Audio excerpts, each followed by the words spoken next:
Hey gang, welcome to the garage. Today we are going to talk about the BMW R18. The press release just came out and we are going to run through all of the things that we know about this machine coming from BMW.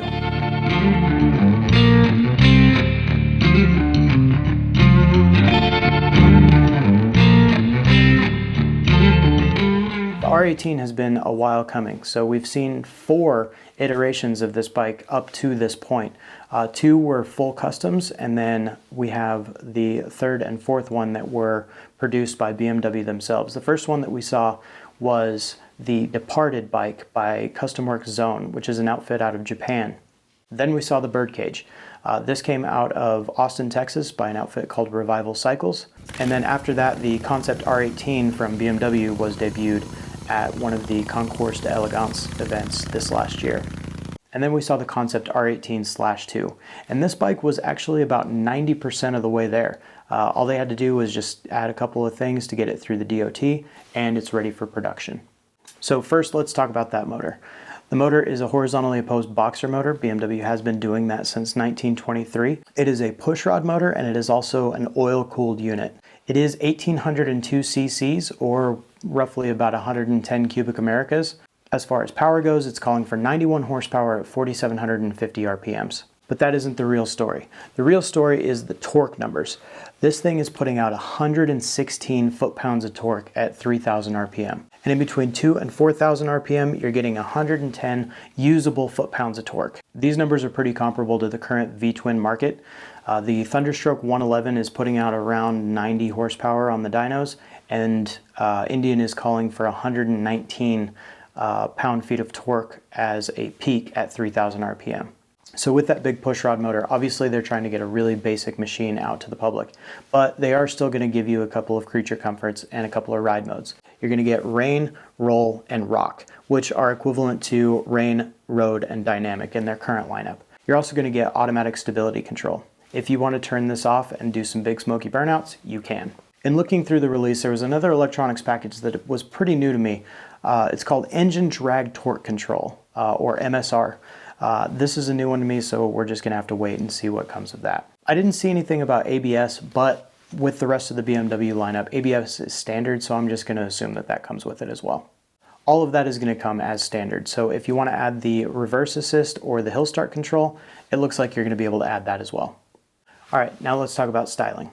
Obviously the BMW R18 is a complete departure from everything that is in their current lineup, but it is not a departure from the heritage of BMW. This machine actually draws really heavily on the R5, which was offered in 1936 and 1937. The standouts in this are obviously the engine configuration, which is that boxer that they've been doing since 1923, the shape of the tank, and what they call the double loop frame, meaning the line of the frame never makes an abrupt stop, so it goes around to the back, encapsulates the rear axle, and then comes back forward. And lastly, the black paint with the white pinstripes.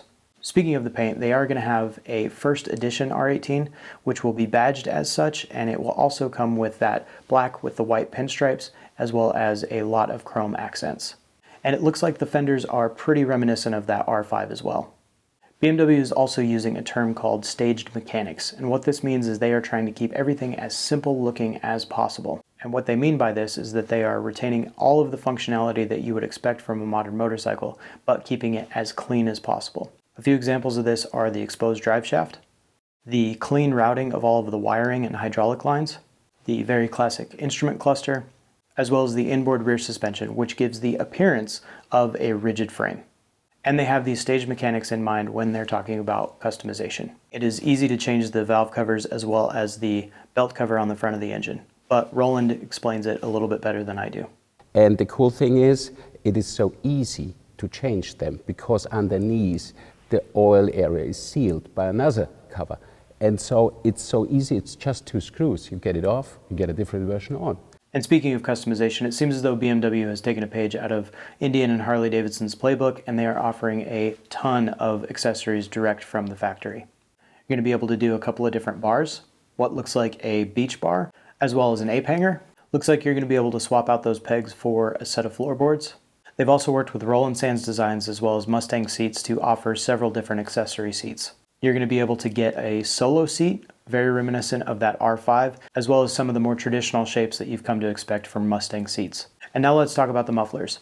It is very reminiscent of the mufflers that are on the R5, but in case it's not your cup of tea, BMW has worked with another American company, Vance & Hines, to develop two exhaust systems. You can either do black or chrome. In looking at the pictures, it also looks like there's going to be several different options when it comes to wheels.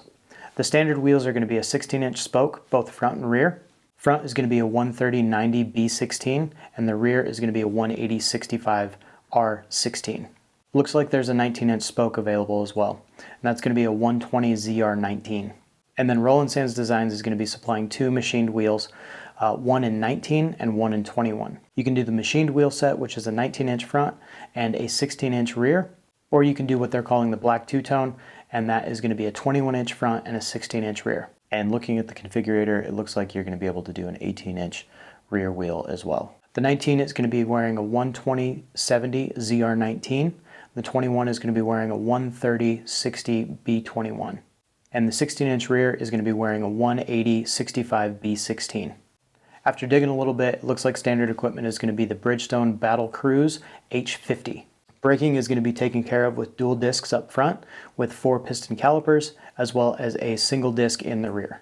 And then there's the big question surrounding pricing. The configurator is currently live, so the 2021 R18 is going to have a starting base price of $17,495. Then you can do the first edition appearance pack, which is $2150. After that, you can do the premium pack, which is $1450, which is going to add the hill start control, the reverse assist, the headlight pro, and the adaptive headlight. Then you've got the select package, which is going to be $225, which is going to add the heated grips, the locking fuel cap, as well as an alarm. That brings the grand total to just over $22,000 for this machine. And that's what we know so far. The bikes leading up to the production machine have gotten a pretty favorable response from the motorcycling community. It'll be interesting to see whether or not the R18 has what it takes to lure customers from Indian and Harley Davidson. Time will tell. Thanks for watching, and we'll see you out on the road. So the Boxer engine means life.